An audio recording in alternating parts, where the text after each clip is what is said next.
예, 안녕하세요. 시진핑 방로에 맞추어서 EU가 155mm 포탄을 무려 20억 유로어치를 사서 우크라이나에 주겠다고 결정했습니다. 시진핑과 푸틴의 싸대기를 갈긴 셈이죠. 그런데 이게 끝이 아닙니다. 일본 기시다 수상도 시진핑과 푸틴에게 빅엿 먹였습니다.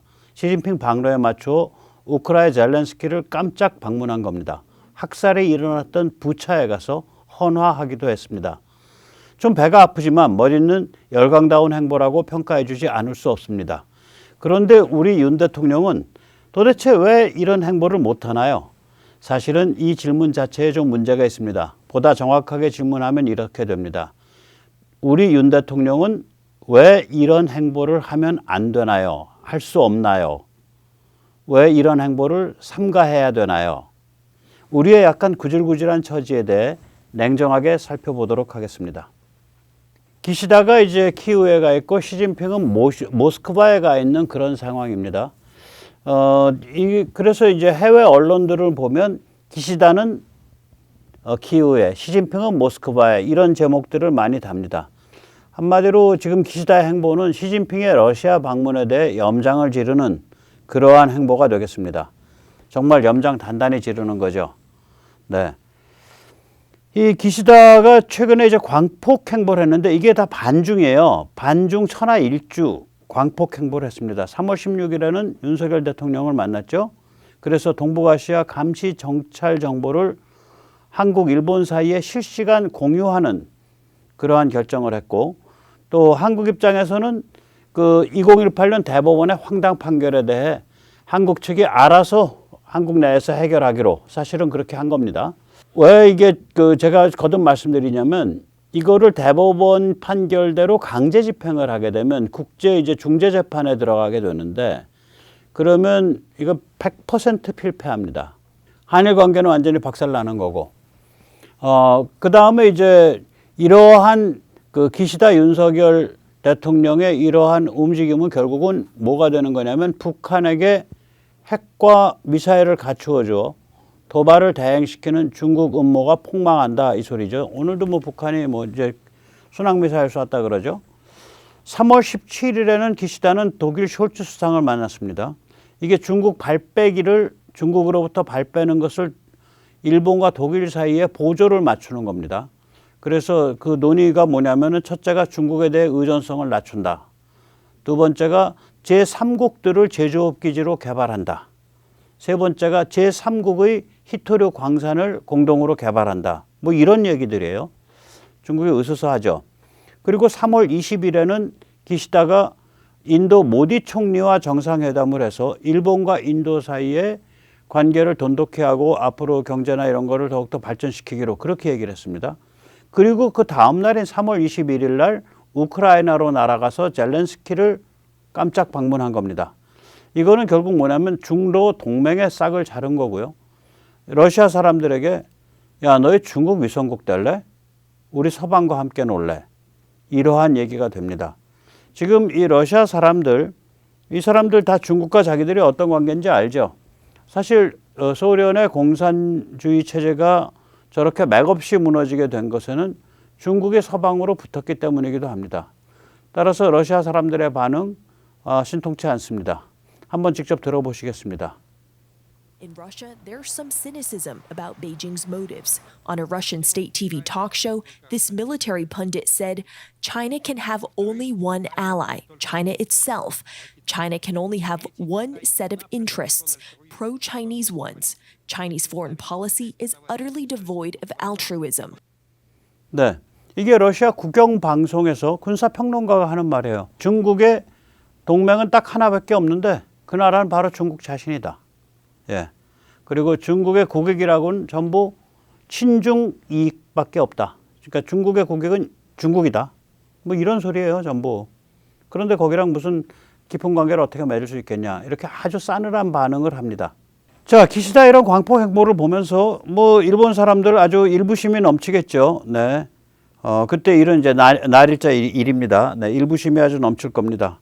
예, 윤 대통령 만나고 그 다음엔 바로 또 숄츠가 찾아왔고, 네, 또 숄츠랑 얘기하는 것 같더니 이제 중국에 대해서 이제 그 빅엿을 한번 또 먹이고 그리고 나서는 또 모디랑 만나서 또 중국의 빅엿을 먹이고 그리고 이제 모디와 이제 그 협의를 하고 나서 바로 우크라로 날아가서 이제 그 젤렌스키를 깜짝 방문한 겁니다. 이게 다 이제 중국이랑 관계된 거잖아요. 동북아 관계됐고 윤석열 대통령과의 만남도 그렇고 아까 숄츠도 그렇고 인도는 그 중국을 노려다보고 있는 나라고 또 중국으로부터 이제 그 제조업이 탈출을 할 때 인도로 많이 가니까 그런 나라기도 하고 그 다음에 이제 우크라이나는 특히 이제 너가 만약에 푸틴과 손잡으면 우리는 우크라이나랑 손잡어 뭐 이 정도 사인이니까 이 정도 되면은 뭐 살벌한 사인입니다. 외신들 아주 뭐 다룰 때 기시다가 명확한 입장을 취했다. 기시다 took a stand 그러한 어조로 다루고 있습니다. 여기서 잠시 세뇌 탈출 광고 말씀 올리겠습니다. 아시다시피 세뇌 탈출은 광고가 잘 붙지 않습니다. 붙더라도 늦게 붙는 경향이 있습니다. 도와주시면 보다 좋은 컨텐츠로 찾아뵙는데 커다란 힘이 되겠습니다. 감사합니다.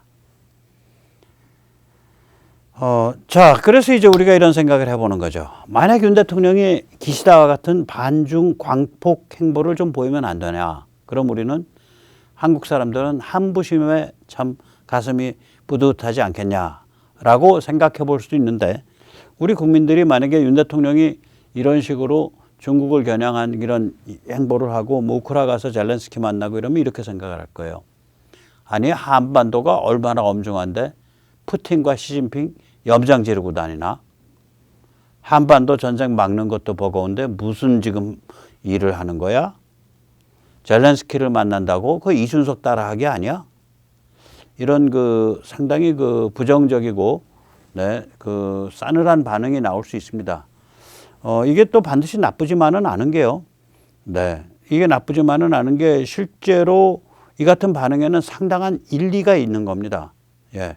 지금 북한이 저렇게 살벌하게 도발을 하고 있고 저 뒤에 중국이 버티고 있고 그 다음에 러시아가 이제 전쟁 패하면서 북에 뭐를 어떻게 넘겨줄지 모르는 상황이고 이런 여러 가지 위기가 참 겹겹이 껴있기 때문에 국민들이 그걸 본능적으로 느끼거든요.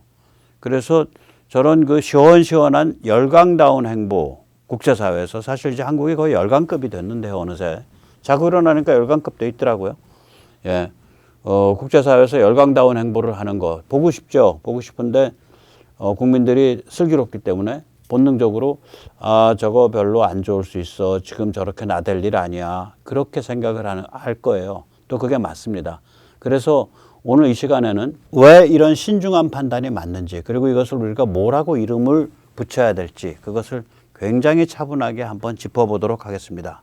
예, 이제 우리는 사실 이 기시다의 행보를 보면서 좀 부러운 느낌을 받습니다. 한국은 이 155mm 포탄 EU가 지금 100만 발, 뭐 200만 발 이 규모로 사겠다는 건데 그거 그냥 할인가로 한 100만 발 밀어줬으면 딱 좋겠구만.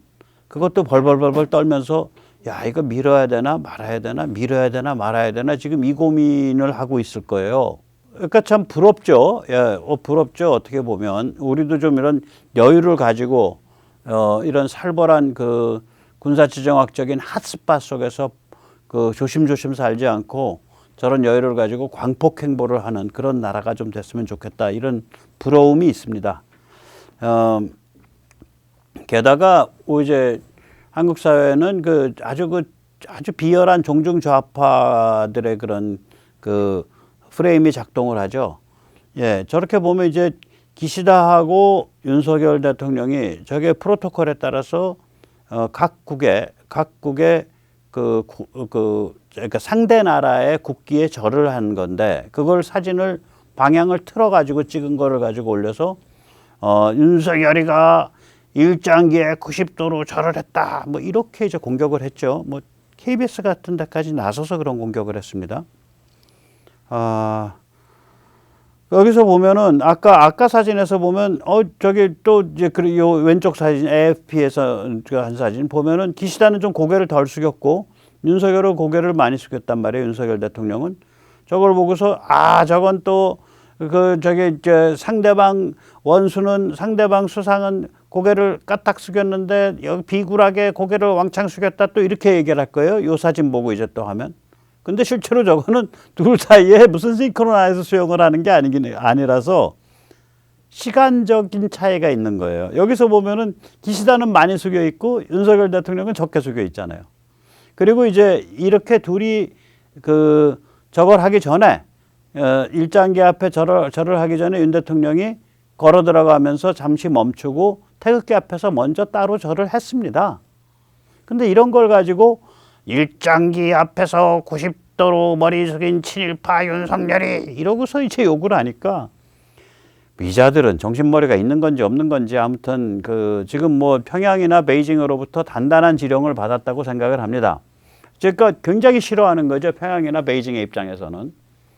그러겠죠. 자기들 거 다 들여다보고 있으니까 이제 한국이. 일본이 들여다보는 것도 기분 나쁜데 한국까지 다 들여다보니까 이제. 이제 참 이 한국의 종중 좌파와 일본의 혐한 우파는 이게 완전히 한 쌍의 바퀴벌레 같은 공생관계입니다. 이게 의외로. 그래서 일본의 혐한 우파는 이 한국의 죽창반의를 자극을 하고 그걸 또 자기들의 정치 자산으로 악용을 하는 그런 악순환을 연출을 하는데 이게 사실 자민당 저질 우파가 그 뿌리예요. 배경이에요. 그래서 일본 혐한 좌파는 자민당 중에 참 저질스러운 우파들이 좀 있는데 계보가 거기랑 뿌리가 다 있고요. 그래서 이 둘이 서로를 키워주는 한 쌍의 바퀴벌레 같은 그러한 그런 관계죠. 사실은 이제 그 전부터 도는 말이 있습니다. 자민당의 이 저질 우파는 일본 공산당보다 못하다. 왜 그러냐면 일본 공산당은 반소련, 반북한 노선을 취했어요. 의외로 일본 공산당이. 그런데 자민당이야말로 가장 친북스러웠습니다. 제가 거듭 말씀드리지만 이거 우리 종북 좌파더러 하고 싶은 말이 있어요. 야, 너희 말이야. 한번 그렇게 일본 싫어하면 너희 제일교포 북송 한번 비판해봐. 25년 동안 한 10만 명 넘게 북송했는데 북한이 사람 죽는 자리 알면서도 북송한 거야, 그거. 이제 물고 튼 사람은 이제 아베의 외조부인 기시였죠. 예. 그 다음에 조총련 방치했죠. 심지어는 1974년인가 75년에 박 대통령을 암살하려다가 유경수 여사가 숨졌음에도 불구하고 조총련을 고스란히 그냥 내버려 뒀어요. 그때 암살범 문세광이가 조총련 사람이죠. 또 조총련이 북한으로 보내는 어마무시한 송금액을 그냥 방치를 했죠. 그 액수는 만약에 화폐 가치를 나중 거로 어떤 한 해 년도로 이렇게 통일을 한다면 조총련이 수십 년 동안 북한에 보낸 송금 액수는 김대중이 햇볕으로 퍼준 액수에 따블이 넘습니다. 그리고 이제 여기 지도에서 보듯이 1978년에는 쓰시마와 규슈 사이, 그 다음에 규슈 남단 아래, 그 다음에 혼슈와 홋카이도 사이 이런 핵심적인 해협들의 영해를 축소해서 결과적으로는 소련, 러시아 잠수함과 군함 그리고 중국의 군함이 동해를 마음대로 휘젓고 다닐 수 있도록 만들었어요. 대한해협을 바로 비켜서 쓰시마 해협 쪽으로 해서. 그러니 뭐 이렇게 되면 우리가 나라가 1978년도 우리 나라가 이제 망조가 들려 있을 때거든요. 제2차 오일 쇼크 먹고 여러 가지로 굉장히 고생스러울 때인데 우리한테 이런 방구 상의도 없이 이런 짓을 저질렀다고. 이게 자민당 우파가 한 짓이에요. 이런 일들이 전부 다. 그리고 저는 이제 뭐 근거는 얘기를 안 하는데 삼성을 해체하려는 욕심을 좀 갖고 있었죠. 국내에서 반삼성 여론을 만들어서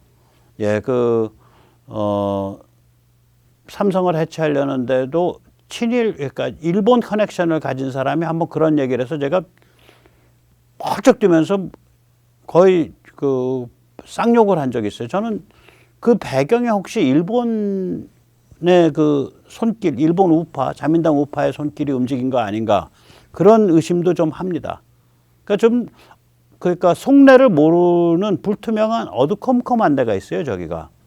그리고 이제 그 중에서 이제 무식하고 이제 못 배워 먹은 것들은 한국 좌파가 불지르고 있는 이 죽창 반의를 비웃고 그걸 프레이밍을 해서 이제 그 한국의 죽창 반일과 일본의 혐한 우파 사이가 서로가 서로를 키워주는 그런 일들을 하는 거죠. 이번에 윤석열 대통령의 방일 과정에서도 윤 대통령이 하지 않은 것, 요번 명확하거든요. 이번 방일은 뭐냐면 우리는 좋아, 우리도 망신사스럽고 하니까 강제징용 문제 2018년 그 대법원 황당한 판결은 우리 내부에서 처리할 테니까 지소미아 빨리 정상화하자. 딱 거기까지 얘기인데 거기에다가 뭐 위안부가 어쩌고 그다음에 뭐가 어쩌고 줄줄이 역사적인 문제를 다 끌어들여서 그걸 다 윤 대통령이 오케이를 했다는 식으로 막 언론이 떠들고 그걸 또 소스는 일본 자민당 의원이고 이래가지고 한국 외교부가 공식적 항의를 했잖아요. 거기 일본에 대고. 그러니까 저런 그 안 좋은 그 흐름이 있는 거예요. 그 내부에. 자, 이제 이런 상태인데 요번에 이제 강제징용 그걸 털어내고 지소미아를 정상화한 것은 일타쌍피입니다. 일단 강제징용 털어내기는 제가 거듭 말씀드리지만 2018 대법원 판결에 따라서 만약에 한국 내 일본 기업 자산에 대해서 강제 집행을 하면 이건 이제 국제 중재 민사 재판으로 가게 되는데 그럼 패배하면서 이게 국가적 대망신입니다. 그런데 이게 국민 정서가 있으니까 한국 정부가 알아서 한국 내에서 뭐 명예보상 뭐 이런 그 명분으로 해결을 하는 것이 이거 낫고 아마 그 2018년 그 대법원 판결을 이끌어냈던 그런 사람들도 좀 더 그 중에서도 이제 좀 그 현실적으로 판단하는 분들은 그게 낫다라고 판단을 하실 겁니다. 예. 그 다음에 이제 지소미아 정상화는 이제 제가 거듭 말씀드리지만 일본의 감시 정찰 정보가 만만치 않습니다. 예. 미국이 나선 덕에 일본이 그걸 쉽게 실시간으로 제공하겠다라고 한 거지 그냥 받아올라 그러면 안 주죠. 그런 게 다 국가의 자기 포지셔닝의 그 차이인데 야, 너 꿇어 임마 하고 안 주죠. 그래서 제가 그 친중 좌파한테 하고 싶은 말은 뭐냐면 야, 너희가 그토록 흠모하는 중국으로부터 말이야. 북핵 미사일에 대한 감시정찰 정보 실시간으로 한번 받아오도록 해봐. 이것들이 아주 정신머리가 없어요. 그 위성에서 이제 예를 들면 이런 이미지들이 찍히죠. 네. 이걸 위성정찰 오소포토라 그럽니다. 오소포토라는 건 이제 위성에서 사진을 찍어가지고 그걸 이제 2차원으로 편편하게 만들어주면서 그러니까 위경도 그 위치를 그 이미지 밑에다가 같이 붙여준 상태를 뜻해요. 그러니까 갖다 대면 저기가 위도 몇 도, 경도 몇 도 이렇게 나오는 거죠. 구글 어스 같은 거죠. 저런 거를 계속해서 내려다 보고 있다고요, 북한을. 지금 일본 위성들이 붙박이로. 저 정보를 고스란히 받는 거예요. 실시간으로. 일본이 예를 들어서 12시 현재에서 받았다 그러면 우리는 12시 00분 0.00002초에서 받는 거예요. 실시간이란 건 그런 거거든요. 그래서 이건 살벌한 거라고요. 또 일본 위성이 이런 것도 찍고 있죠. 예, 이거 뭐냐면 이제 사 위성이죠. 그 합성 개구 레이더. 예, 그 이제 우리 같으면 한화가 이거 이제 잘 했는데 이거 이제 가만히 들여다보시면은 이거는 어떤 거냐면은 이렇게 그 광학적 이미지를 찍은 게 아니라 레이더파를 쏴가지고 반사된 거를 찍은 거거든요. 그래가지고 물체의 높낮이가 정확하게 나옵니다. 흑백이지만. 물체의 형상이 정확하게 나와요, 저게. 예, 저걸 이제 합성 개구 레이더라 그러죠. 예, 그 synthetic aperture radar라 그럽니다. 저런 식으로 하는 레이더를 다루는 거를. 일본 위성이 저런 데이터를 실시간으로 획득하고 있고 그걸 우리가 실시간으로 받아본단 말이에요.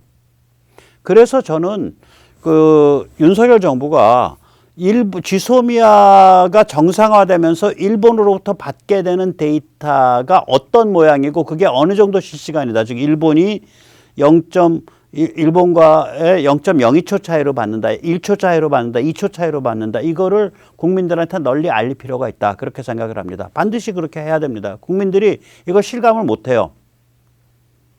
이거 다 미국이 나서니까 이걸 이렇게 그냥 쉽게 받는 거예요. 자, 이제 우리는 이거가 일본처럼 그렇게 지금 그 수준에 못 가 있죠. 우리가 그 수준까지 가려면 몇 년 걸립니다.